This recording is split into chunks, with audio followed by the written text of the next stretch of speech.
अब यहाँ से आगे हमारे पास बूलियन का मैथमेटिकली मॉडल है कि जब मैथमेटिकली इन चीजों को हम लोग अडॉप्ट कर रहे होते हैं, परफॉर्म कर रहे होते हैं, तो हमारे पास एक सिनेरियो जो बनता है ना मैथमेटिक्स का, वो किस तरह बन रहा होता है। तो इसमें कुछ मैथ आ रहा होता है, कुछ हमारी प्रोग्रामिंग आ रही होती है, तो इन दोनों चीजों का मिलकर एक कम्बिनेशन बनता है। और वही कम्बिनेशन हमारे एल्गोरिथम्स कहलाते हैं, जो कि आप लोग ऑलरेडी पहले मेरे फर्स्ट सेमेस्टर में पढ़ चुके हैं। यानी कि हमारे पास यहाँ पे जब बूलियन मॉडल के थ्रू हम लोगों ने इस तरह के रिट्रीवल मॉडल डिजाइन करने होते हैं, तो वहाँ पे कोई ना कोई एक एल्गोरिथम डिजाइन करना होता है जिसकी बेस पे हमारा काम हो रहा होता है। या फिर हम लोग जो पहले से मॉडल बने हुए हैं, पहले से एल्गोरिथम बने हुए हैं, उनको भी यूज कर सकते हैं। लेकिन अगर आप लोगों ने रिसर्च करनी है, तो आप लोगों ने अगर पहले से कोई मॉडल बना हुआ यूज करना है, तो फिर या तो आप लोगों को डाटा सेट खुद क्रिएट करना पड़ेगा, एक डाटा सेट नया बनाना पड़ेगा, तो आप एल्गोरिथम को पुराना बना हुआ यूज कर लो। तो या फिर होगा कि आप लोगों को एल्गोरिथम खुद डिजाइन करना पड़ेगा, अगर आप लोगों ने डाटा सेट को पहले कहा है उसको यूज करना है। तीसरी ऑप्शन होती है कि आप एल्गोरिथम के अंदर कुछ चेंजेस कर लो, एडवांसमेंट ले आओ इसी एल्गोरिथम के अंदर, उसकी एफिशिएंसी इंक्रीज कर दो। तो मतलब इस तरह की कुछ छोटी छोटी चीजें होती हैं जिनको हम चेंजेस करके मतलब उसी चीज को अपनी रिसर्च के लिए यूज कर सकते हैं। इस मॉडल के अंदर जैसे कि ये D1, D2 और D3 तीन डॉक्यूमेंट्स हैं और तीन टर्म्स हैं टी के नाम से, जो हम लोगों ने फाइंड आउट करनी है। तो जो डॉक्यूमेंट 1 है उसमें से मुझे T1 भी मिल गया था, मैच हो गया, T2 भी मैच हो गया और T3 भी मैच हो गया। ठीक है। और जो मेरे पास डॉक्यूमेंट 2 था उसमें से जस्ट T1 मैच हुआ, T2 और T3 यानी कि टर्म 2 और टर्म 3 जो है वो मैच नहीं हुई। हम लोगों ने यही डिसाइड किया था ना लास्ट स्लाइड के अंदर, कि जो हमारे पास चीजें मैच होती जाएंगी हम उनको 1 असाइन करते जाएंगे, और जो चीजें हमारे पास मैच नहीं होगी उनको हम लोग 0 असाइन करते जाएंगे। तो इसी तरह एक डॉक्यूमेंट के अंदर मैंने कुछ तीन टर्म्स को फाइंड आउट करने की ट्राई की, तो मुझे डॉक्यूमेंट 1 के अंदर मुझे तीनों टर्म्स मिल गई। दूसरे डॉक्यूमेंट से मुझे पहली टर्म मिली, नेक्स्ट दो नहीं मिली। और तीसरे में से मुझे सेकंड टर्म मिली, पहले भी नहीं मिली और थर्ड भी नहीं मिली। अब जब मैंने इन डॉक्यूमेंट्स को मतलब डॉक्यूमेंट कॉर्पस में से मतलब रैंकिंग में लेके आना है, तो फिर मैं क्या करूंगा, तो फिर मुझे वो जो सेट थ्योरी आप लोगों ने कभी मैथ्स में पढ़ी होगी वही यूज करनी पड़ेगी, जिसमें हम लोग यूनियन और इंटरसेक्शन को देखते होते हैं। मेरे पास कुछ सेट बन रहे हैं ना वैल्यूज के, तो मैं अगर डॉक्यूमेंट 1 और डॉक्यूमेंट T1 की बात करूं, मैं रिट्रीव करना चाह रहा हूँ जस्ट ऐसे डॉक्यूमेंट जिनके अंदर T1 होगा, यानी कि जिसके अंदर जस्ट टर्म 1 होगी ना, मैं उन डॉक्यूमेंट्स को अलग करना चाह रहा हूँ। तो उसके लिए मुझे क्या करना पड़ेगा, D1 और D2 मेरे पास आएंगे, क्योंकि टर्म 1 D1 के अंदर भी है और D2 के अंदर भी है। तो मेरे पास एक सेट बन जाएगा टर्म 1 का, कि जिसमें D1 और D2 दो डॉक्यूमेंट्स ऐसे हैं जिनमें टर्म 1 है, और D1 और D3 यानी कि D1 और D3 दो डॉक्यूमेंट ऐसे हैं जिसके अंदर टर्म 2 भी है। और जो सिर्फ एक ही डॉक्यूमेंट यानी कि D1 ऐसा है जिसमें टर्म 3 है, तो मेरे पास तीन रिट्रीवल्स आएंगी। दो रिट्रीवल ऐसे हैं कि जिसमें दो डॉक्यूमेंट्स हैं, और एक रिट्रीवल ऐसी है जिसमें एक डॉक्यूमेंट है। तो मैं इसमें इनको फिर आगे यूनियन और इंटरसेक्शन वाले जो मेथड यूज करते हुए अपने रिट्रीवल के लिए आज से इनको कंबाइन करके अपना एक कॉर्पस बना सकता हूँ कि जो मुझे एक टर्म के रेलिवेंट होगा।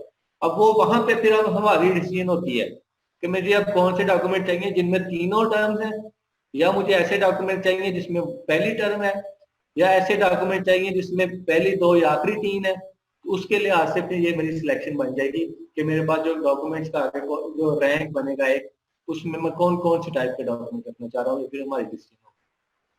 अब इसी डिसीजन के अंदर हमारे पास कुछ ऐसा सिनेरियो भी होता है कि जैसे कि हमारे पास कुछ ऑपरेटर्स होते हैं लॉजिकली बुलियन काम कर रहे हैं ना, तो बुलियन ऑपरेटर्स भी होते हैं जिनको हम लोग यूज कर सकते हैं। यानी कि क्यू एक क्यूरी है, मतलब T1 टर्म 1 के रेलिवेंट, कि जिसमें T1 हो, तो वो क्या क्या है, मतलब D1 और D2 ये जो हम लोगों ने ऊपर डिसाइड किया था। फिर दूसरी क्यूरी कौन सी थी, जिसमें T1 और T2 हो। तो ऐसा कब पॉसिबल है कि जब मैं इन दोनों का इंटरसेक्शन लूंगा, ठीक है, कि जिसमें टर्म 1 भी हो टर्म 2 भी हो। तो मैं रिट्रीवर T1 और रिट्रीवर T2, ये जो मेरे पास दो सेट्स बने थे, इन दोनों का मैं इंटरसेक्शन ले लूंगा। तो मेरे पास सिर्फ D1 ही ऐसा है जिसमें टर्म 1 भी है और टर्म 2 भी है। मेरे पास वो एक D1 एक डॉक्यूमेंट निकल आया। अगर मैं जस्ट सिंपल T1 रखूंगा तो मेरे पास D1 और D2 दो डॉक्यूमेंट्स आ जाएंगे। अगर मैं चाहता हूं कि जिसमें T1 और T2 इन दोनों में से एक भी हो तो वो डॉक्यूमेंट रिट्रीव करके ले आए, तो ऐसा T1 और T2 किसके दरमियान में पॉसिबल था? रिट्रीवल 1 और रिट्रीवल 2, इन दोनों में थी ना, मतलब T1 और T2 के दोनों का मतलब जो यूनियन होगा वो मैं ले लूंगा रिट्रीवल 1 और रिट्रीवल 2 का। तो उसमें मेरे पास आ जाएगा डॉक्यूमेंट 1, डॉक्यूमेंट 2 और डॉक्यूमेंट 3, यानी कि तीनों डॉक्यूमेंट्स आ जाएंगे। और एक ऑपरेटर मेरे पास है नॉट का, कि जिसमें T1 ना हो बाकी हो, वो वाले डॉक्यूमेंट लेके आए। तो ऐसा डॉक्यूमेंट मेरे पास सिर्फ D3 ही है जिसमें T1 जिनके टर्म 1 नहीं है बाकी है। अब बाकी चाहे है चाहे नहीं है उससे गर्ज नहीं है, उसको गर्ज है कि जिसमें टर्म 1 ना हो बाकी टर्म हो। तो ये इस तरह की मतलब कुछ रिट्रीवल मतलब चीजें टेक्निक्स बनती हैं जो हमारे पास हम लोग जिनको अडॉप्ट कर लेते हैं।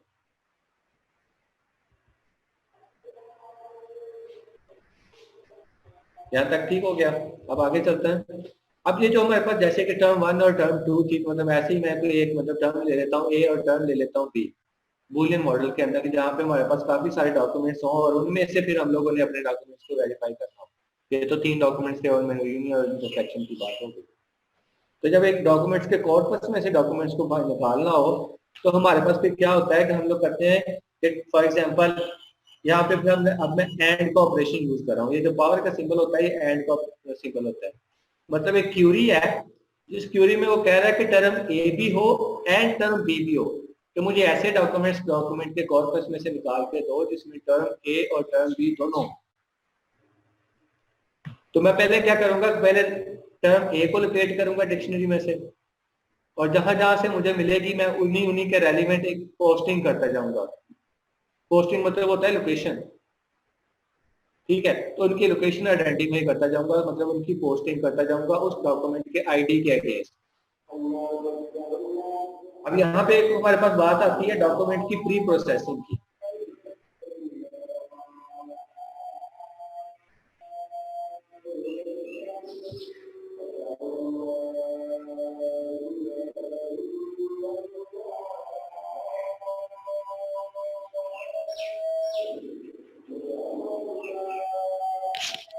सर काइंडली प्रीवियस स्लाइड दिखा दें एक बार।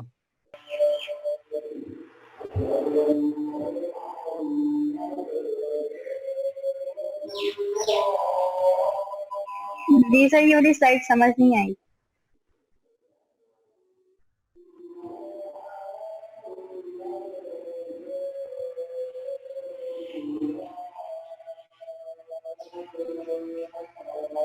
सानू ये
अच्छा, इस स्लाइड के अंदर ना मतलब एक सैंपल बना के दिखाया हुआ है कि हम लोग इन्फॉर्मेशन को किस तरह ट्रीट करते हैं और हमें कैसे पता चलता है कि हमारा डॉक्यूमेंट रेलिवेंट है कि नहीं है बूलियन मॉडल के थ्रू। अब जो इसमें पहले हमारे पास अब यहाँ पे ना जो ये एग्जांपल है ना, ये 3 डॉक्यूमेंट्स हमारे पास और 3 ही टर्म्स हैं जिसके ऊपर मैंने क्यूरी लगा दी। पहले मैंने एक होता है मतलब अब मैंने पहले प्री प्रोसेसिंग की है, ये जो इतना पार्ट है ना इसका यहाँ तक, ये जो इसकी यहाँ तक पार्ट है ये इसका मैंने प्री प्रोसेसिंग की है। मतलब मैंने उन डॉक्यूमेंट्स के अंदर से ये तीनों टर्म्स को फाइंड आउट करके सेट बना लिया कि जो मेरा पहला डॉक्यूमेंट था उसके अंदर से मुझे तीनों टर्म्स मिल गई थी। टर्म्स मतलब कोई कीवर्ड्स भी हो सकता है, कोई मतलब फिक्रा भी हो सकता है, कुछ भी। टर्म इसलिए बोल रहा हूँ कि वो टर्म में कुछ भी आ सकता है जो मैं उस डॉक्यूमेंट में से ढूंढना चाह रहा हूँ, ताकि मुझे पता चल सके कि वो डॉक्यूमेंट मेरे रेलिवेंट है कि नहीं है। तो एक पहला डॉक्यूमेंट था जिसमें मुझे तीनों टर्म्स मिल गई। दूसरे डॉक्यूमेंट में से सिर्फ T1 यानी कि पहली टर्म मिली, बाकी नहीं मिली। और तीसरे डॉक्यूमेंट में से मुझे सेकंड टर्म मिली, बाकी दो नहीं मिली। अब इन्हीं की बेस पे जो रिट्रीवल हुई थी टर्म 1 की बेस पे, कि टर्म 1 मुझे किस किस डॉक्यूमेंट में से मिली, D1 और D2। मैंने यानी कि इसकी बेस पे कुछ सेट्स बना लिए। पहले मैंने ये सेट बनाया डॉक्यूमेंट वाइज, दूसरा सेट बनाया टर्म वाइज, कि T1 किस किस में मिली थी, D1 और D2 में। टर्म 2 किस किस में मिली थी, D1 और D3 में। और टर्म 3 किस में मिली थी, सिर्फ D1 में। तो दोनों लिहाज से मेरे पास ये प्री प्रोसेसिंग होगी मेरे डॉक्यूमेंट्स की। अब मैं आ जाता हूँ इसके सोल्यूशन की तरफ। एक बंदा आता है, वो क्यूरी लगाता है, कि वो कहता है कि मुझे अब ये मेरी प्री प्रोसेसिंग हो गई है मेरे डाटे की, यानी कि मैंने अपनी चीजों को रैंक कर लिया। अब मैं इनके रियलिटी की तरफ आ रहा हूँ। पहले बातें थी मतलब वो थे ना काफी ख्याली बातें, वो चीजें थी। तो मैं अब रियलिटी की तरफ आ रहा हूँ। तो रियलिटी में क्या होता है कि हम लोग अपने डाटे में पहले प्री प्रोसेसिंग कर लेते हैं और उसके बाद फिर हम, यानी कि जो मैंने रैंकिंग की बात की थी वो कर लेते हैं, उसके बाद हम उसकी क्यूरीज के आंसर देते हैं लोगों की। तो फिर हमारे पास वो कम टाइम के अंदर ज्यादा अच्छी इंफॉर्मेशन रिट्रीव होती है। तो ये मेरे पास यहाँ तक तो थी प्री प्रोसेसिंग। उसके बाद यहाँ से शुरू हो जाती है। तो मेरे पास पहली क्यूरी आई, यानी कि क्यू से मुराद क्यूरी। उसने रिक्वायर्ड किया कि वो कहते हैं कि ऐसे डॉक्यूमेंट्स मुझे दो जिसमें सिर्फ टर्म 1 हो, टर्म 2 हो या टर्म 2 3, यानी कि ना भी हो, कोई इशू नहीं। अब मुझे अगर टर्म 1 ढूंढनी है तो मैंने क्या करना है, मैंने अब डॉक्यूमेंट्स को सर्च करने नहीं जाना। मैंने ये रिट्रीवल T1 के नाम से बनाई थी। वो मैंने एज इट इज सेट उठा के इसको दे देना कि पहला डॉक्यूमेंट और दूसरा डॉक्यूमेंट ऐसा था जिसमें टर्म 1 मिली। दूसरा बंदा आता है, वो क्यूरी करता है कि मुझे ऐसे डॉक्यूमेंट लगा के दो जिसमें T1 भी हो और T2 भी हो। अब मैंने तमाम के तमाम वो रिट्रीवल, यानी कि ये T1 और T2, यही दोनों बंदे को चाहिए ना। तो मैंने इन दोनों रिट्रीवल्स का उठा के एक इंटरसेक्शन लगा दिया, यानी कि T1 और T2 दोनों को मैं जब इंटरसेक्शन लगाऊंगा, यहाँ पे अब एंड का सिंबल यूज हुआ है कि जिसमें T1 और T2 दोनों ही हों। तो T1 और T2 का उठा के मैं जब इंटरसेक्शन बनाऊंगा तो मेरे पास सिर्फ एक डॉक्यूमेंट 1 ऐसा आएगा कि इंटरसेक्शन में यही होता है ना कि हम लोग सेम चीज ढूंढते हैं। तो T1 और T2 में D1 ही ऐसा है। फिर सर जब यहाँ पे हमने एंड ऑपरेशन यूज किया, फिर हम इंटरसेक्शन क्यों ले रहे हैं, यूनियन क्यों नहीं ले रहे? एंड ऑपरेशन के अंदर हम लोग इंटरसेक्शन ही लेते होते हैं क्योंकि उसमें दोनों कंडीशन का ट्रू होना जरूरी होता है। आप थोड़ा सा एग्जांपल देखो ना आगे। मैंने इंटरसेक्शन लिया ना, तो मेरे पास उसका आंसर क्या निकला, D1। और मेरा क्वेश्चन क्या था, ऐसा डॉक्यूमेंट जिसमें T1 और T2 दोनों ही हो। तो ऐसा डॉक्यूमेंट क्या मेरे पास, अभी अभी मैंने शॉर्ट ही लिया है ना, अभी तो मेरे पास 3 डॉक्यूमेंट है, तो मैं ऐसे देख के अंदाजा लगा सकता हूँ ना। तो अंदाजा लगाओ, आप देखो खुद ही कि मतलब सिर्फ डॉक्यूमेंट 1 ही ऐसा है जिसमें T1 और T2 है। और मेरा आंसर क्या निकला मेरी कैलकुलेशन करने के बाद, वो भी D1 ही निकला। जी अभी ठीक है, तो समझ आ रहा है। 3 डॉक्यूमेंट थे तो मैं देख के अंदाजा लगा सकता हूँ। जब डॉक्यूमेंट्स जब थाउजेंड्स की फॉर्म में हो गए तो मैं ऐसे देख के अंदाजा नहीं लगा सकता, फिर मुझे इस तरह का कोई ना कोई क्राइटेरिया बनाना पड़ेगा। तो ये क्राइटेरिया बनाना ही हमारा काम है। यूजर ने तो आके जस्ट क्यूरी लगानी है कि हम अपने डाटे को किस तरह मैनेज करके रखें, किस तरह उसकी प्री प्रोसेसिंग करें कि जब यूजर आके क्यूरी लगाए तो उसको मतलब सेकंड्स के अंदर उसका आंसर मिले और वो रेलिवेंट भी होना चाहिए। ये उस लिहाज से कर रहे हैं ना। तो तीसरा यूजर आया, उसने कहा कि ऐसा डॉक्यूमेंट ला के दो जिसमें T1 हो या T2 हो, दोनों में से कोई एक भी हो तब भी इस डॉक्यूमेंट को उठा के ले आओ। तो इसके लिए फिर मैंने क्या किया, T1 और T2 थे ना, तो मैंने रिट्रीवल 1 और रिट्रीवल 2 को दोनों का यूनियन ले लिया। तो यूनियन के अंदर क्या आया, D1 D2 और D3, और तीनों डॉक्यूमेंट्स आ गए। यानी कि तीनों डॉक्यूमेंट्स में से कोई एक तो लाजमी है ना। पहले में दोनों ही है, दूसरे में भी एक है, दूसरे तीसरे में भी एक है। तो क्या मेरा आंसर ये ठीक नहीं बना मेरे मतलब कैलकुलेशंस के मैथमेटिक्स के मुताबिक? चौथा बंदा आया, उसने क्यूरी लगाई कि मतलब नॉट T1, ऐसे डॉक्यूमेंट लगा के दो जिसमें T1 ना हो, बाकी चीजें हों। ठीक है, तो उसके लिए मैंने जो हमारे पास था ना, ये इसका होता है साइन मैथमेटिक्स के अंदर के इसको बोलते हैं,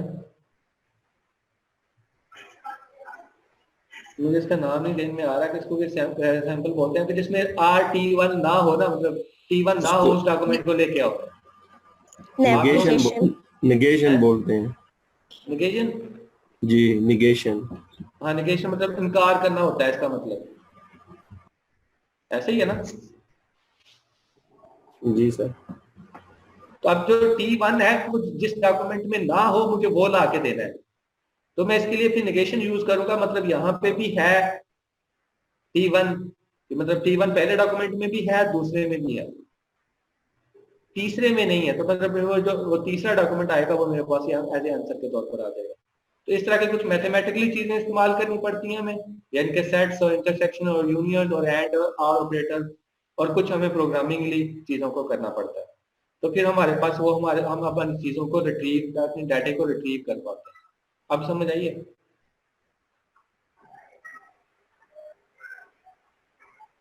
अब समझ आ गई, मतलब जिसने क्वेश्चन पूछा था जी जी जी।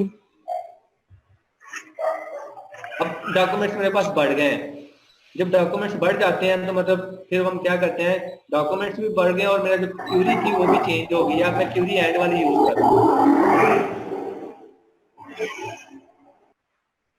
आप लोग अपना ध्यान माइक के ऊपर रखा करो, अगर आप लोगों से गलती हो रही है ना माइक को ऑन करने वाली, तो ध्यान माइक के ऊपर रखा करो, जैसे ही ऑन हो तो उसको ऑफ कर दिया करो। वैसे ये ऑन होना नहीं चाहिए, ऑटोमेटिकली होता नहीं है।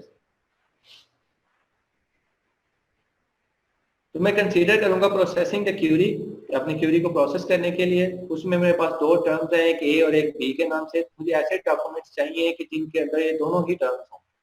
अब मेरे पास डॉक्यूमेंट्स का कॉर्पस आ गया, डॉक्यूमेंट्स बढ़ गए हैं, ज्यादा हो गए हैं। तो जब डॉक्यूमेंट्स ज्यादा हो जाए तो फिर उनमें से भी मैंने ऐसे डॉक्यूमेंट जो ढूंढ लिए हैं कि जिनमें टी यानी कि टर्म 1 भी हो और टर्म 2 भी हो। तो उसके लिए पहले तो मैं इनको अलग-अलग मतलब कर लूंगा, लोकेट करवा लूंगा कि पहले मैंने टी ए को डिक्शनरी में से ढूंढना है, उसके उसके अगेंस्ट मेरे पास कुछ पोस्टिंग्स आ जाएंगी, यानी कि लोकेशंस आ जाएंगी इस डॉक्यूमेंट्स को। अब ये जो पोस्टिंग्स आएंगी ना, ये उस डॉक्यूमेंट की आईडी की बेस पे आएंगी। जैसे यहाँ पे ये नीचे आप लोगों को ग्राफ में नजर आ रहा है कि दूसरा डॉक्यूमेंट, 4th नंबर वाला डॉक्यूमेंट, 8th नंबर वाला डॉक्यूमेंट और 16 वाले डॉक्यूमेंट, यानी कि ये ऐसे डॉक्यूमेंट्स हैं जिनके अंदर टी ए मुझे मिल रहा है। अब ये कुछ ऐसे डॉक्यूमेंट्स हैं जिसके अंदर मुझे टी बी मिल रहा है। तो उनकी आईडी की बेस पे उनकी पोस्टिंग्स को मैं रिट्रीव कर लूंगा, यानी कि उनकी लोकेशन आइडेंटिफाई कर लूंगा कि फला फला डॉक्यूमेंट के अंदर फला फला टर्म मुझे मिल रही है, और उसके बाद फिर मैं उनको मर्ज कर लूंगा। मतलब एंड के अंदर आप लोगों ने कौन सा सिंबल लगाया था? इंटरसेक्शन वाला।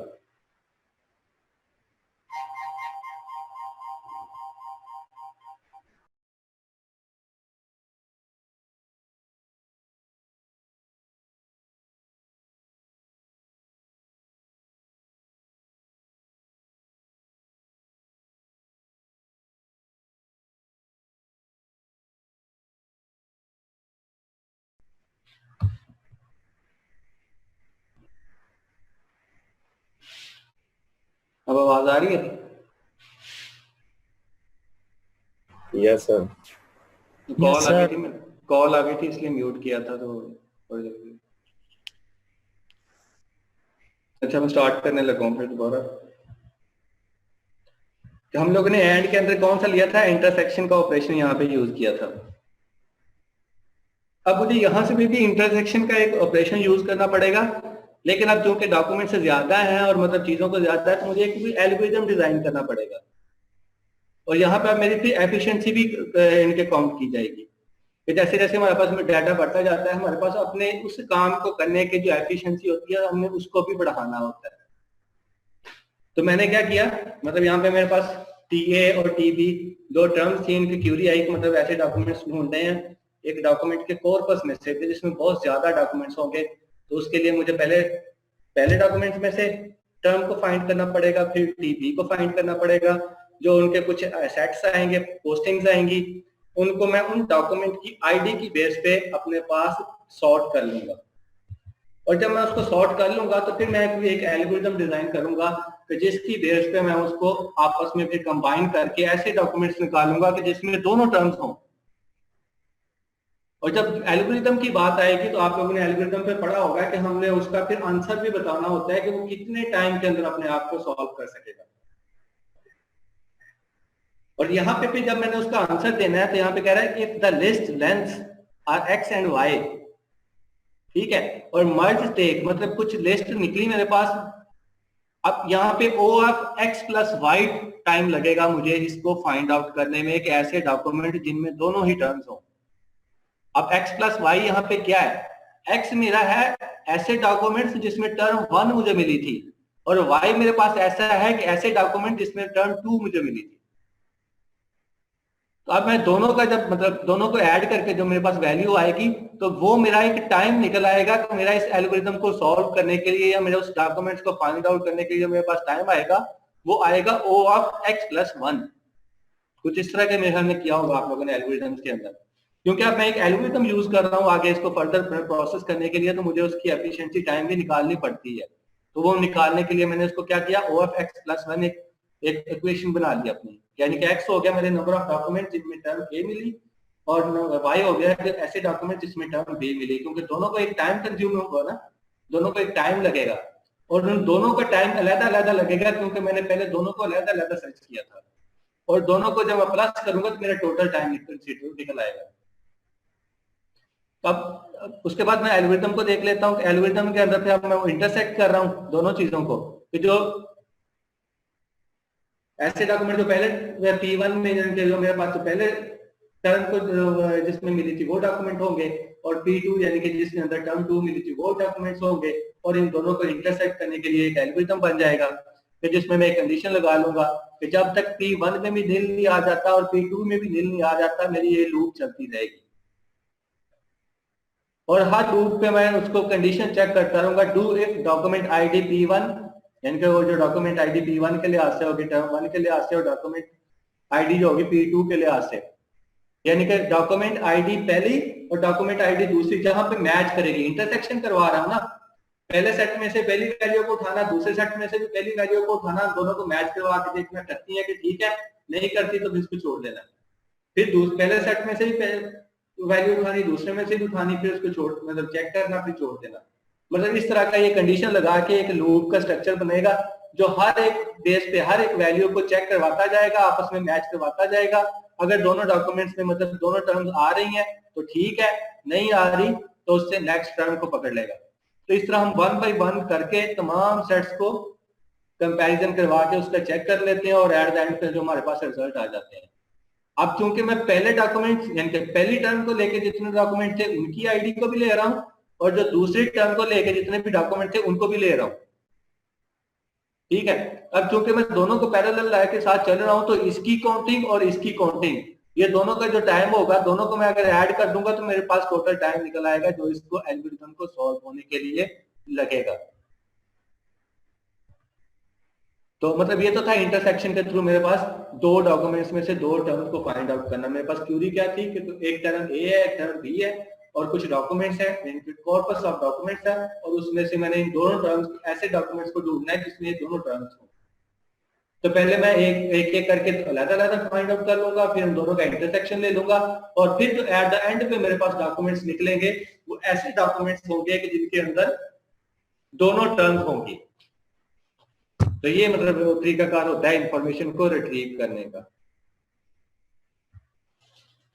आगे मतलब ये जो बीच में वर्ड यूज हो रहे थे उनका मतलब थोड़ा सा इंट्रो है। एवेल्युएशन ऑफ बूलियन क्यूरीज के कीवर्ड्स हैं, तो मतलब जो कंटेन कर रहे होते हैं, और आर का ऑपरेटर होता है, तो आर का ऑपरेटर आ जाए तो हम यूनियन लगाते हैं, एंड का ऑपरेशन आ जाए तो हम इंटरसेक्शन लगाते हैं, और बट का वर्ड आ जाए तो मतलब एंड नॉट।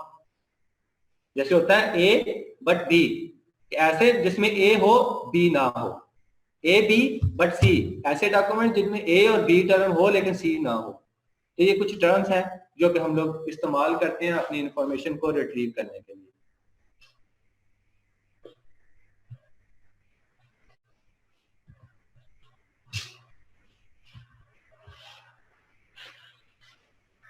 अब चूंकि सारा काम क्यूरीज पे हो रहा होता है, तो हमारी क्यूरी की ऑप्टिमाइजेशन भी जरूरी होती है। Is the process of selecting how to organise the work of answering a query, कि हमारी जो क्यूरीज होती हैं उनको आंसर करते हुए हमें अपने वर्क को ऑर्गेनाइज कैसे करना है, ये हमारी उस क्यूरी की ऑप्टिमाइजेशन कहलाती है। अब इस ऑप्टिमाइजेशन का गोल क्या होता है कि minimise the total amount of work, जो हमारा जो टोटल अमाउंट ऑफ वर्क है उसको मिनिमाइज करने के लिए हम परफॉर्म करते हैं बाय द सिस्टम के लिए। तो ये हमारा एक गोल होता है कि आपने मिनिमाइज रखना है टोटल अमाउंट ऑफ वर्क को, क्यूरी ऑप्टिमाइजेशन का जो मेन गोल होता है। ऐसे आगे फिर ये एक एग्जांपल है जिसमें मतलब ये तो अभी हम लोगों ने इंडिविजुअली परफॉर्म किया ना, या तो एंड आया या और आया, या हम लोगों ने इंटरसेक्शन यूज कर लिया, या फिर हम लोगों ने यूनियन को यूज कर लिया। अब आगे मतलब जो आगे हमारे पास इवैल्यूएशन आ रही है वो मिक्सचर आ रहा है, कि जब हमारे पास चीजों का मिक्सचर आ जाए, मतलब डॉक्यूमेंट्स की तादाद बढ़ जाए, तो फिर हम लोगों ने क्या करना होता है। तो ये एक पहली एग्जांपल यूनियन की है जो पहले पढ़ा, फिर इंटरसेक्शन की है जो बाद में पढ़ा। अब उसके बाद जो स्टैंडर्ड इवैल्यूएशन प्रायोरिटी आ गई है वो ये है कि जिसमें एंड, नॉट और तीनों एग्जांपल इस्तेमाल हो रही हो, तो फिर हम लोग क्या करते हैं। तो यहाँ पे भी जो हमारे पास जो इनकी ना ये जो ऑपरेटर्स है ना, लॉजिकल ऑपरेटर्स, इनकी भी प्रेसिडेंसी होती है। जैसे हमारे पास किसी मैथमेटिकली फार्मूले के अंदर प्रेसिडेंसी होती है ना ऑपरेटर्स की, कि सबसे पहले हम लोग क्या करते हैं, ब्रेसेस को सॉल्व करते हैं, उसके बाद फिर अपॉस्ट्रोफी को, उसके बाद फिर डिवीजन को, फिर नहीं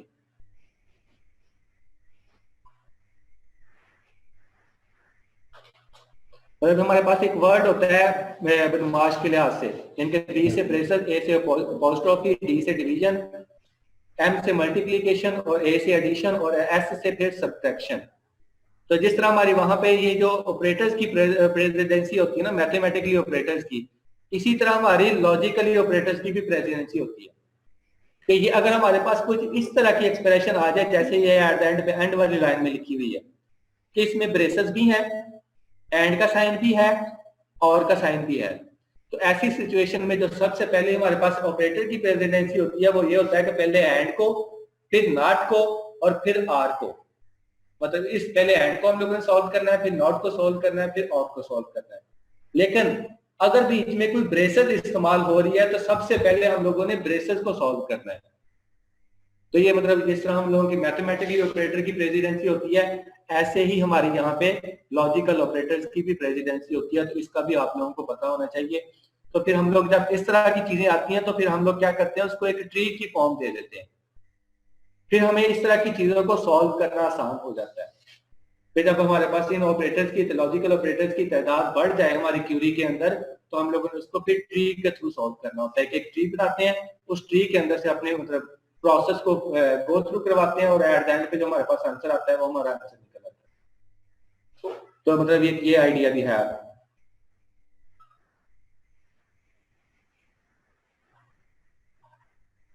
एट द एंड पे कंसीडरेशन है इसकी, strategy is based on a binary decision criteria, मतलब बाइनरी यानी कि 0-1 की फॉर्म में, यानी कि यस या नो की फॉर्म में, या ट्रू या फॉल्स की फॉर्म में। तो ये हमारे पास जितनी भी मतलब बूलियन फॉर्म में मॉडल था, इसकी जो कंसीडरेशन थी वो बाइनरी डिसीजन क्राइटेरिया कहलाती है।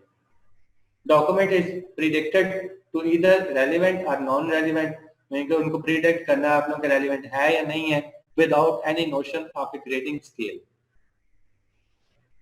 The Boolean model is in reality much more a data instead of information retrieval model। अब ये क्योंकि हमारा पहला मॉडल है तो इसमें बात कर रहा है कि जो हमारे पास जो इसकी कंसीडरेशन है ना, जो समझा जाता है वो यही समझा जाता है कि जो हमारे पास बूलियन मॉडल है ना, वो रियलिटी में हमें बहुत ज्यादा डाटा देता है, इंफॉर्मेशन नहीं देता।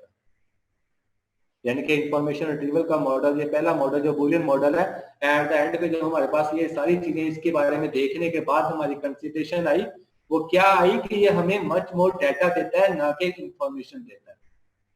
तो इंफॉर्मेशन अगर हम लोगों ने लेनी है तो फिर हमें आगे मजीद इसके और भी मॉडल्स हैं उनकी तरफ जाना पड़ेगा। इंशाल्लाह हम लोग नेक्स्ट ऐसा ऐसा बाकी मॉडल्स को भी देखेंगे। आगे इसके प्रोज एंड कॉन्स हैं, यानी कि हर जो भी एक चीज होती है उसके कुछ ना फायदे कुछ नुकसान होते हैं, वो आप लोग पढ़ लेना। मतलब फायदे नुकसान ही लिखे हुए हैं, उसमें कोई समझने वाली बात नहीं है जो समझाने वाली, इसलिए जैसे आप पढ़ोगे आप लोगों को समझ लग जाएगी। अगर फिर भी कोई इशू या क्यूरी हुई तो आप मुझसे पूछ सकते हैं।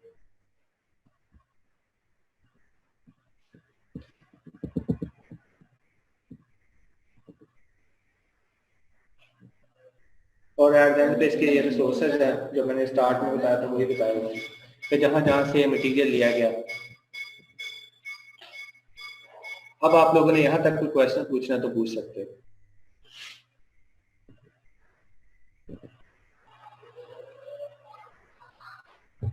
किसी का क्वेश्चन है? हाँ पूछो बिलिंग। आपने लेक्चर के स्टार्ट एड हॉक फिल्टरिंग के बारे में, तो उसमें आपने ये बोला था कि जो यूजर 1 और 2 है, जो ओल्ड यूजर्स हैं, उनका डेटा लेके जो न्यू यूजर को क्या करना होता है, बोला इसकी समझ नहीं आई थी मुझे। कुछ स्लाइड का बता सकते हो, कोई टर्म बता सकते हो कब की बात मैंने? ये अभी लेक्चर स्टार्ट करने से पहले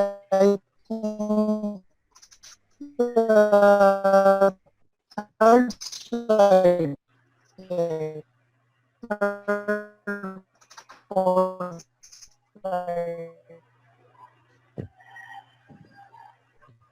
यूजर की बात, यूजर के पॉइंट ऑफ व्यू से बात की थी मैंने। किसी और को क्वेश्चन? आपने कहा था कि ओल्ड यूजर का डेटा लेके तो न्यू यूजर को। नहीं, मैंने ऐसी बात नहीं की कोई ओल्ड यूजर का डाटा लेके न्यू यूजर की एड हॉक बात। Filtering topic, ad hoc filtering था सर टॉपिक। हाँ वो एडहॉक क्यूरीज वाला था, मतलब एडहॉक रिट्रीवल कि ऑन द प्रोसेस, मतलब एडहॉक रिट्रीवल के ऑन द स्टेज जब करंट एक बंदा कुछ रिक्वायर्ड करता है ना इंफॉर्मेशन, तो वो मैंने वो ये बात की थी एडहॉक रिट्रीवल का, बताया था कि एडहॉक रिट्रीवल ये होती है कि हमें पहले से प्री डिफाइंड क्यूरीज का ना पता हो और हम लोगों ने फिर अपने डाटे को इस तरह प्री प्रोसेस करके रखना है ताकि ऑन द स्पॉट मेरे पास कोई भी क्यूरी आए तो मैं उसको सॉल्व कर सकूं। जी ठीक है सर, ओके। वहां पे मैंने बात की थी कि हम लोग पहले से कुछ इंटरफेस डिजाइन करके देख लेते हैं ना, कि एक यूजर आता है जैसे क्लिक करके और अपनी इंफॉर्मेशन जो रिक्वायर्ड होती है वो ले जाता है, लेकिन एडहॉक रिट्रीवल में हमें पहले से कोई पैटर्न नहीं पता होता है कि यूजर ने जिसने आना है उसने किस टाइप की रिक्वायरमेंट करनी है। जी ठीक है सर। यहाँ पे जो मैंने इसके बाद आगे आप लोगों को यहाँ पे ये जो बताया ना कि मतलब क्यूरीज जैसे चेंज हो रही हैं, तो पहला बंदा आया उसको सिर्फ T1 चाहिए था, दूसरा बंदा आया उसको T1 एंड T2 मतलब दोनों वाले डॉक्यूमेंट चाहिए थे, मतलब क्यूरी चेंज हो रही है ना हर दफा, मुझे नहीं पता। जी जी। इस लिहाज से मैंने अपने डाटा को इस तरह प्री प्रोसेस पहले से अरेंज करके रखा है ताकि आने वाला यूजर मेरी क्यूरी जैसी भी हो उसी लिहाज से उसको फौरन मेरे पास इंफॉर्मेशन रिट्रीव करके उसको दे सके। मैंने जी ये ठीक बात है की थी। सर, समझ लगी, थैंक यू सो मच। किसी और का कोई क्वेश्चन हो?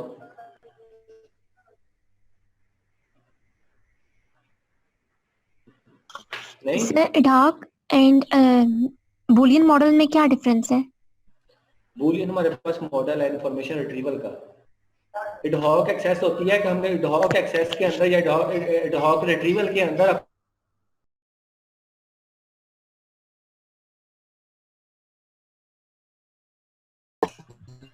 एक सेकंड रिसर्च आर्टिकल में रिव्यू पेपर होता है ना, हाँ, और रिव्यू पेपर में।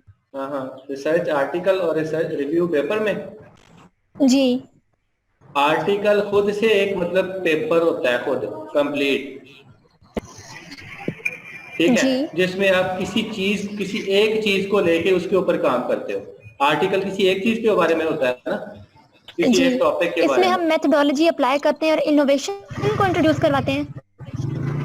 जाहिर बात है किसी एक चीज के बारे में काम करना है तो उसमें कोई इनोवेशन भी हो सकती है या किसी एक चीज के अंदर कोई नई इन्वेंट या उसके अंदर कोई मॉडिफिकेशन भी हो सकती है। ये मैं बात कर रहा हूं आर्टिकल की। दूसरी बात की आपने रिव्यू पेपर की। रिव्यू पेपर ये होता है कि मतलब आप लोग या तो कोई टेक्निक सेम कर लो और उसके वो टेक्निक जिन चीजों के ऊपर लग रही है वो डिफरेंट कर लो। ये एक तरीकाकार होता है रिव्यू पेपर का। दूसरा तरीकाकार होता है कि आप टेक्निक डिफरेंट कर लो और वो टेक्निक जिस चीज के ऊपर लग रही है वो सेम कर लो। एक चीज सेम रख के दूसरी को डिफरेंट करके हम लोगों ने एक टेबल डिजाइन करके एक रिव्यू करना होता है कुछ पेपर्स का, तो इसमें कम से कम 15 पेपर का रिव्यू होना चाहिए, फिर वो एक्सेप्टेबल होता है कहीं किसी कॉन्फ्रेंस के अंदर। क्लियर हुआ?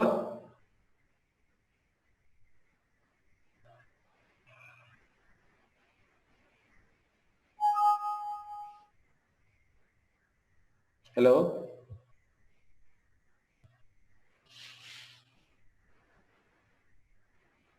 आवाज आ रही है सर। मुझे लगता है जिसने क्वेश्चन पूछा वो भाग गई है। हेलो, मैंने कहा क्लियर हो गया? Excuse me sir. हाँ क्लियर हो गया। जी वो क्लियर हो गया। मैंने पूछा इनकी हेडिंग सेम होती है? हेडिंग्स ना मतलब पहले स्टार्ट से तो वही होती हैं, एब्स्ट्रैक्ट, इंट्रोडक्शन, लिटरेचर व्यू, और उसके बाद हमारा फिर जो रिव्यू पेपर होता है उसका कंपैरिजन आ जाता है लिटरेचर व्यू के बाद। ओके, एंड लास्ट में कंक्लूजन। एंड लास्ट पे प्रपोज सोल्यूशन। प्रपोज मतलब करना है आप लोगों ने, जो आप कंपैरिजन करते हो तो कंपैरिजन से कुछ ना कुछ आप लोग मतलब निकालते हो ना नतीजा एक। Just like conclusion. कंक्लूजन और चीज होती है, प्रपोज और करना, प्रपोज करना किसी चीज को और होता है।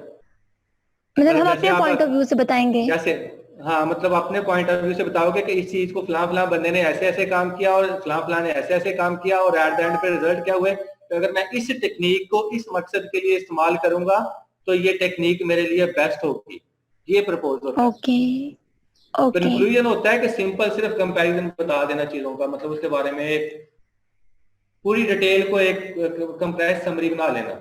लेकिन प्रपोज में होता है कि कोई आगे मतलब प्रपोज भी करना किसी चीज को कि ये होगा तो बेस्ट हो जाएगा।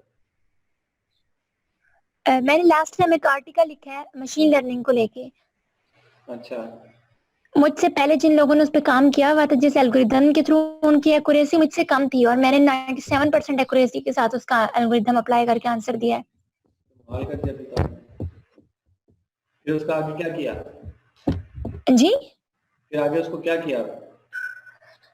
मैंने डेटा सेट उठाए थे। मेरा वेब फिशिंग का टॉपिक है, web fishing by using machine learning. मैंने कहा वो जो आपने काम किया उसको आगे कहीं मतलब यूटिलाइज या उसको पब्लिक की तरफ पब्लिकली पब्लिश करने की तरफ लेके आए हो कि नहीं आए? नहीं अभी नहीं लेकर आए, अभी थोड़ा बहुत काम रह गया उसके अंदर, एंडिंग पे ही है मेरा ऑलमोस्ट। फिर तब उसके बाद सोचूंगी किसको क्या करना है ना। वो काम आप किसके साथ कर रहे हो या खुद ही कर रहे मैं हो? अकेली ही कर रही हूँ, मैं खुद ही कर रही हूँ अकेली। ठीक है शाबाश। तो प्रॉब्लम हो तो आप मेरे मुझसे पूछ साथ सकते एक हो यूनिवर्सिटी ऑफ उसके लाहौर के अंदर। टीचर्स हैं, मैं गाइडलाइन उनसे लेती हूँ। हाँ ठीक है, मतलब कोई प्रॉब्लम हो तो आप फिर भी मुझसे पूछ सकते हो। Thank you so much sir. तो वो कुछ जानने वाले हैं या वैसे ही बस मतलब नहीं, पहले मैं से यूनिवर्सिटी टीचर ऑफ हैं? लाहौर की स्टूडेंट हूँ, मैंने एमफिल आईटी वहां से किया है। तो यहाँ से आप दोबारा एमफिल कर रहे हो? एमफिल सीएस कर रही हूँ यहाँ से। अच्छा, एमफिल आईटी उधर से किया, आप यहाँ से एमफिल सीएस कर रहे हो? यस सर, क्योंकि उनकी डिग्री फेक थी। लाहौर यूनिवर्सिटी का एमफिल फेक है? जी, उनका जो कैंपस है ना उसमें आईटी की डिग्री फेक है, सीएस की डिग्री फेक नहीं थी। अच्छा, तो आपने आईटी में किया था तो यस, टाइम मैंने और आईटी में किया था, दैट्स व्हाई टाइम मैंने और लीव कर पैसे दिया। सारे जाया गए फिर तो वो आप लोग के। नहीं सर, बहुत कुछ सीखा भी तो है ना, पैसा दे के सीखना भी बहुत बड़ी बात होती है।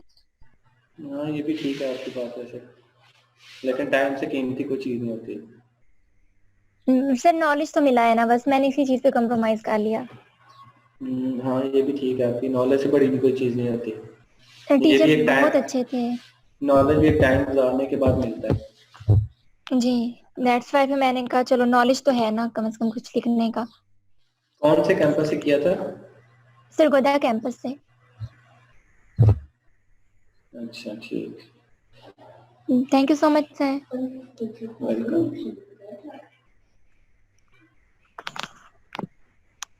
सीधा आपका मतलब कोई प्रॉब्लम हो तो मुझे आप दोबारा भी पूछ सकते हो, मतलब वैसे भी क्लास के अलावा सर भी। मैं आपको अपना सेंड करूंगी, आपको अपना आर्टिकल।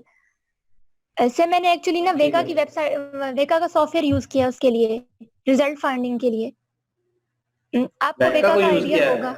जी, वेका जी को जी, यूज मेरी किया था डाटा मैंने। साइंस की फील्ड है, मेरी डाटा साइंस की हाँ, फील्ड है, मुझे डाटा साइंस के जितने भी टूल्स है ना, रैपिड माइनर, वैका, मैटलैब, जी इनका आइडिया है सबका। मतलब रैपिड माइनर में और वैका में मैंने खुद भी काम किया हुआ है। जी जो- वैका में ही किया है मैंने भी, एल्गोरिदम अप्लाई किया था मैंने ट्री का।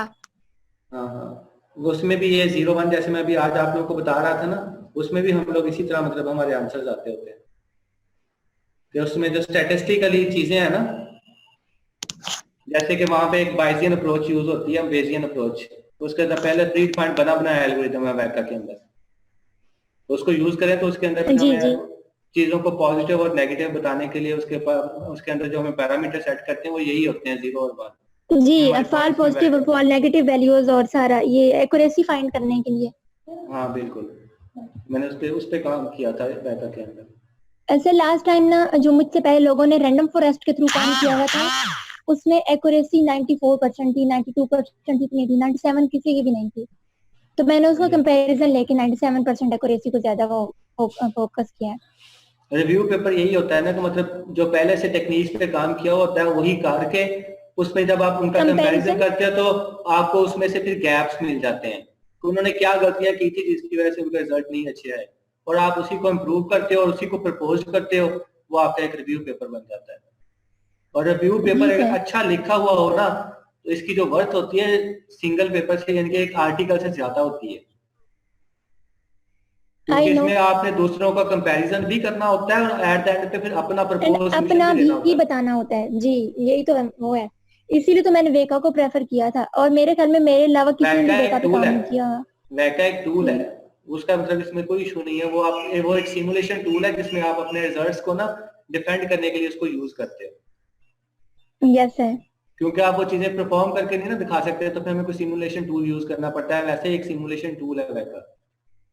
सर डीप लर्निंग से रिलेटेड कहीं भी डाटा सेट नहीं है, मुझे नहीं मिले। मैं जो आप लोगों को टास्क देने वाला था ना, मतलब देने हैं जी उसमें डीप लर्निंग के हैं कुछ डाटा सेट्स 2-3, लेकिन सर मुझे नहीं मिले, मैंने काफी ढूंढे, मुझे मशीन लर्निंग के तो कॉमनली मिले हैं। असल में मैं डीप लर्निंग पे काम करना चाह रही थी। ऐसे डाटा सेट ढूंढोगे तो ऐसे नहीं मिलेगा आपको। डीप लर्निंग बेसिकली एक टेक्निक है। सर मैंने तो यूसी की साइड से उठाए हैं। यूसी भी है, वो कैलगन भी है, 2-3 वेबसाइट्स हैं जहां से इन डाटा सेट्स मिल जाते हैं। आप कैलगन से ढूंढ लेना, कैलगन से मिल जाएगा आपको। डीप लर्निंग है, हाँ, डीप लर्निंग बेसिकली टेक्निक्स हैं, वो डाटा सेट नहीं है। डाटा सेट में होता है कि वो डीप लर्निंग की टेक्निक्स आपने जिस चीज पे लगानी है ना उस चीज का डाटा सेट आपको ढूंढना पड़ेगा। चले मैं नेक्स्ट उसको भी देखूंगी, उस पर फोकस करूंगी। मुझे बेसिकली चाहिए डीप लर्निंग पे काम, वो ज्यादा अच्छी है मशीन लर्निंग के। वो आपको फिर ढूंढने की जरूरत नहीं है, मतलब जो टास्क है उसमें 2-3 टास्क ऐसे हैं कि जो डीप लर्निंग पे ही है, तो मैं वो आप वाले ग्रुप को असाइन कर दूंगा बस। ठीक है सर, मतलब वो डीप लर्निंग वाला टास्क आप कर लेना, उसमें डाटा सेट भी दिया हुआ है और फाइंड क्या करना है वो भी बताया हुआ है। आपने जस्ट उस डाटा सेट को लेके मतलब किसी टूल में से लगाना और उसके रिजल्ट्स निकालने, पहला काम। जी दूसरा काम होगा उसी जो प्रॉब्लम है वो प्रॉब्लम सारी डिटेल से डिफाइन की हुई है, ठीक है, उस प्रॉब्लम को लेके उस प्रॉब्लम के रेलिवेंट कुछ 15-20 रिसर्च पेपर लेके उनका मतलब जैसे होता है ना शुरू में इंट्रो और लिटरेचर लिखते हैं, ठीक है, वो लिख लेना है। वो तो बनी बनाई चीजें हैं, सिर्फ उनको उधर एक जगह से देख के दूसरी जगह पे अपने अल्फाज में लिखना ही है ना, बस समरी बना के रीराइट ही करना है ना उनको, रीराइट करना है उसको, वो इतना मुश्किल काम नहीं होता। तो मतलब इसलिए मैं ये चीजें कुछ पहले से आप लोगों को आइडेंटिफाई करके दे रहा हूं ताकि आप लोगों का टाइम सेव हो, आप कम टाइम के अंदर एक अच्छा पेपर निकाल सको। Okay, thank you so much sir. मतलब मेन चीज होती है जी प्रॉब्लम की आइडेंटिफिकेशन, डाटा सेट, उसके बाद उसके ऊपर जो हम लोगों ने ये जो राइटिंग करनी होती है वो तो मतलब इतना काम नहीं होता, वो चीजों को देख के उसके बाद लिखना ही होता है। मेन चीज हमारी फाइंडिंग्स होती है। सर एक और चीज भी है, हमें से काफी स्टूडेंट ना कंफ्यूज है, टॉपिक का नेम इफेक्टिव कैसे लिया जाए, मतलब टॉपिक का नेम किस तरह से हमें सिलेक्ट करना चाहिए। टॉपिक का नेम सेलेक्ट करने के लिए ये होता है कि आप लोगों को पेपर्स पढ़ने पड़ते हैं, हर पेपर के अंदर एक फ्यूचर वर्क दिया हुआ होता है। ठीक है, आपने उस फ्यूचर वर्क को लेके उसको मजीद मतलब आगे काम करना है, मजीद उसके उस फ्यूचर वर्क के ऊपर पेपर्स ढूंढने हैं कि उस फ्यूचर वर्क के ऊपर किसी ने काम तो नहीं किया हुआ पहले। अगर किसी ने किया है तो उसके पेपर का भी कोई आगे मजीद फ्यूचर वर्क होगा। तो ये जो रिसर्च पेपर्स के एंड पे फ्यूचर वर्क दिए होते हैं ना, कि यहाँ से हमें प्रॉब्लम्स आइडेंटिफाई होती हैं। क्योंकि सर नेम तो मोस्ट लोग एक जैसे कॉमन होते हैं, क्योंकि हम अगर नेट गूगल पे भी सर्च करते हैं तो उसी नेम से काफी सारे आर्टिकल्स आ रहे होते हैं। नहीं नहीं, नाम बस से हमें नहीं हमें पता चलता होता। हम लोगों ने पहले अपनी एक फील्ड डिसाइड करनी है कि किस फील्ड के अंदर मैं जाना चाह रहा हूँ। जैसे आपने एक डाटा की पकड़ ली है, डाटा साइंस की, जी ठीक है। तो मतलब इस तरह हमें एक फील्ड पहले डिसाइड करनी पड़ती है, फिर उसी फील्ड के रेलिवेंट रिसर्च पेपर ढूंढने पड़ते हैं, या उस फील्ड का कोई एक बंदा ढूंढना पड़ता है। अगर बंदा ढूंढ लो तो वो ज्यादा इजी हो जाता है, तो आप लोगों को एक पटरी पे जल्दी ले आता है। और अगर आप रिसर्च पेपर ढूंढोगे तो फिर रिसर्च पेपर को खुद पढ़ पढ़ के उसके अंदर से एंड पे जो फ्यूचर वर्क दिया होता है वो पढ़ पढ़ के फिर आप लोगों को पता चलता है कि इसमें मजीद क्या क्या काम हो सकते हैं।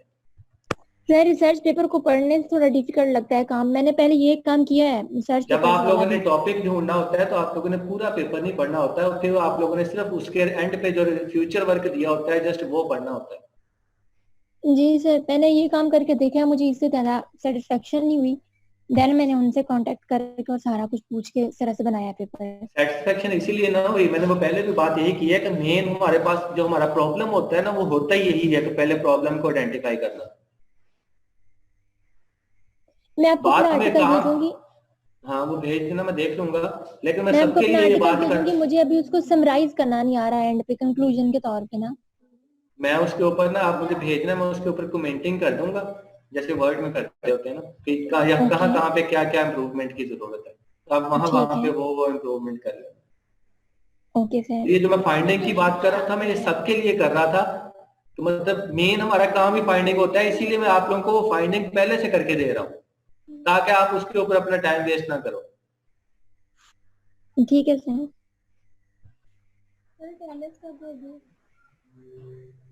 मैं अटेंडेंस लगाने लगा हूँ।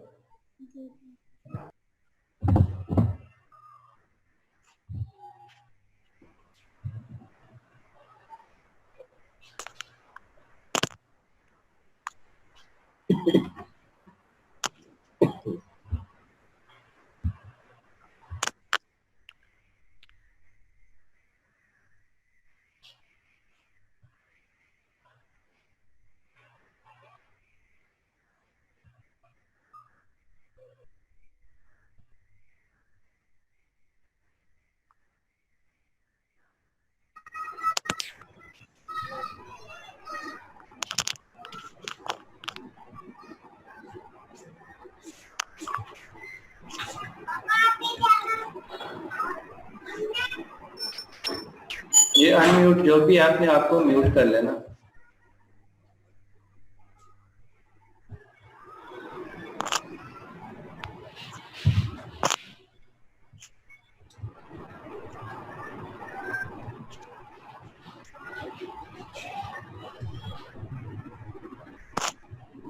अच्छा, जिस बच्चे का सीएमएस के ऊपर नाम नहीं है उसको पता है सबको?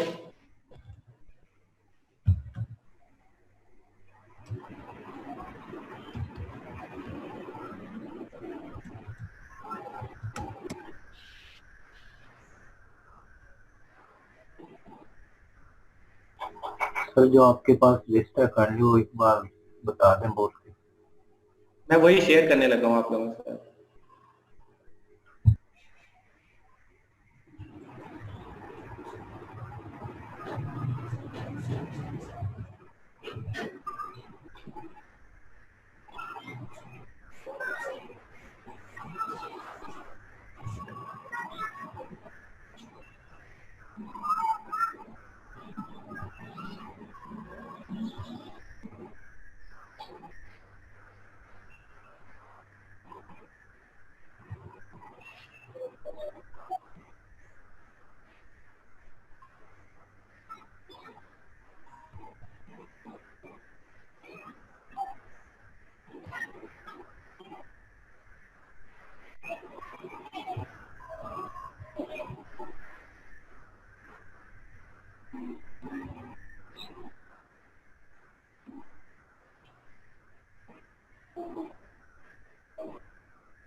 अच्छा, मैं अगर नाम बोलता जाऊं तो आप बताते जाओगे ना, ठीक है ऐसे? यस सर, हम बोल देंगे। लास्ट टाइम भी ऐसे ही हुई थी मेरी। आपने ना बोलना भी है और हैंड भी रेज करना है, ताकि मैं लिस्ट में से देखता जाऊं, बाकी जो रिमेनिंग स्टूडेंट बचेंगे मुझे फिर आइडेंटिफाई करना आसान हो जाएगा। ओके सर, ठीक है सर। आयशा आयशा रियाज है? Yes sir. Ayesha Riaz hand raise कर लेना, अपना ओके हैंड सर। भी रेज कर देना। उसके बाद तहरीम जी sir. Sumera,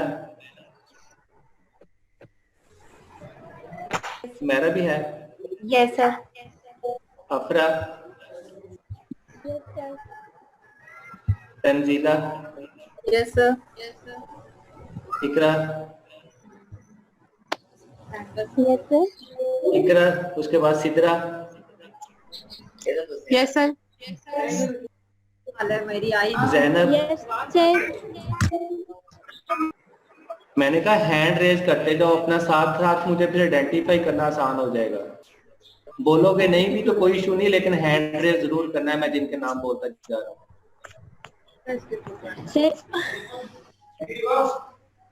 sir Sidra class में ज्यादा है, आप रोल नंबर वाइज बोलें। मैं रोल नंबर बता देता हूँ सर।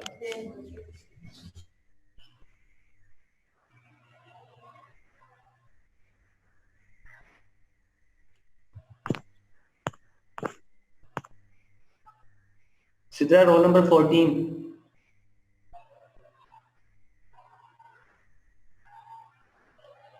14। के बाद 18 roll number Zainab.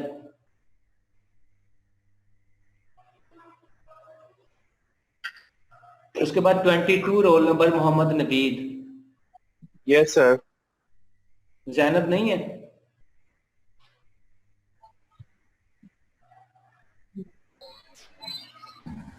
Sir present हूँ। हैंड रेज नहीं किया आपने।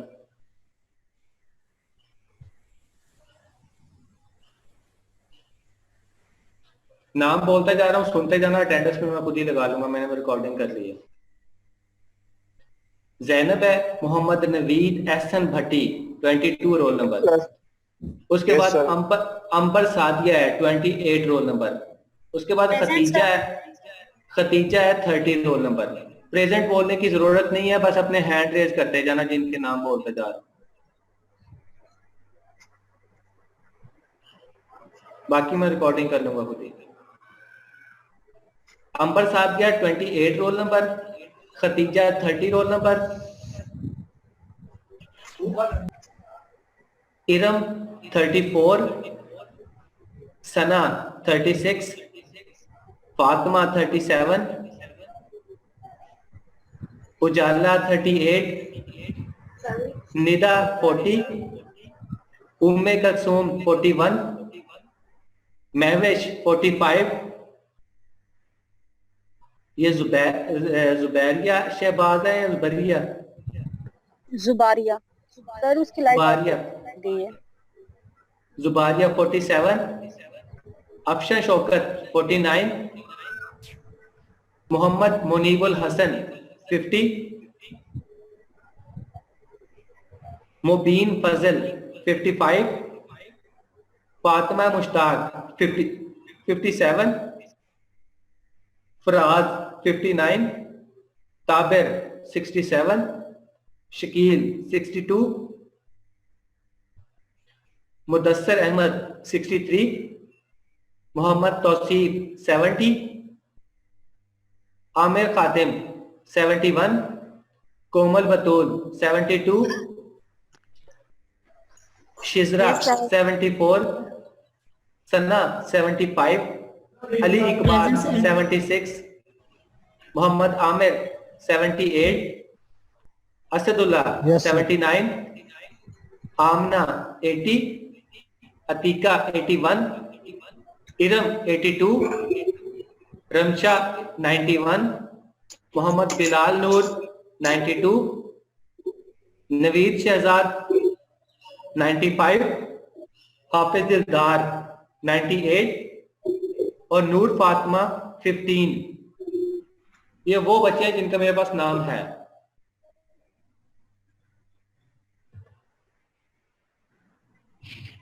सर मेरा नहीं है सर। आपका नाम नहीं बोला? No sir. नाम दोबारा बताना, रिपीट करना नाम। Phobia star. सोबिया स्टार है, पहले बोल दिया था आपने, सुना नहीं मेरे ख्याल में। है सर। कोई और जिसका नाम ना बोला हो मैंने। सर मेरा नाम भी नहीं है। क्या नाम बताओ। सिद्रा खान 110। सिद्रा खान सिद्रा 110 खान। है, वो पहले बोला था, वो शुरू में ही है। Thank you sir. और इसके अलावा एक्सक्यूज मी सर। जी जी, सर हमारी जो न्यू स्टूडेंट थी नूर फातिमा, उसका नाम नहीं अभी तक आया मेरे पास, नूर नहीं है मेरे पास नाम कोई भी। सर वो नेम नहीं है लेकिन वो आपका एक फातिमा नूर है, वो उसका नाम नूर फातिमा या फातिमा नूर है, रोल नंबर क्या है उसका? नहीं सर नूर फातिमा नाम है और 15 रोल नंबर है। एक फातिमा नूर है, 37 रोल नंबर है। नहीं सर, नूर फातिमा नाम है। सर वो तो ऑलरेडी है। तो उसका नाम मेरे पास अभी नूर तक आप नहीं न्यू आया। स्टूडेंट हैं जो सर ये मुझे कहाँ से नाम सर मिलेगा? आपका क्या? मैंने अनफ्रीज करवाया था ना सेमेस्टर सर, तो ये मुझे अब नाम कहाँ से मिलेगा? मेरा वैसे नाम? मेरे सीएमएस पे एक्सेस शो हो रहा है, सीएमएस पे मेरे सारे लेक्चर्स भी शो हो रहे हैं, आपका नाम भी शो हो रहा है और आपके तो अनाउंसमेंट फिर आप वगैरह। ऐसा करो उसका स्क्रीनशॉट लेके ना, मैंने इसको सुमेरा को ईमेल आईडी बताए थे दो, सर मैंने भेजे थे उनपे। उसके बाद फिर आप वो एचओडी मैंने से इनको बात करो। फॉरवर्ड किए हैं सर। मैंने एक्चुअली वो हो जाएगा इनका प्रोसेस। पर शाहान साहब कह रहे थे कि आप काइंडली सर को इन्फॉर्म कर दें, सर अटेंडेंस इसकी मार्क कर दिया करें नेम लिख के, ताकि इनका जब ऐड हो जाए लास्ट में इशू ना हो कोई। तो आप सर अब मैं काइंडली कहाँ नोट से, कर लें बस। अब मैं ग्रुप बी में ही रहूंगी सुमेरा?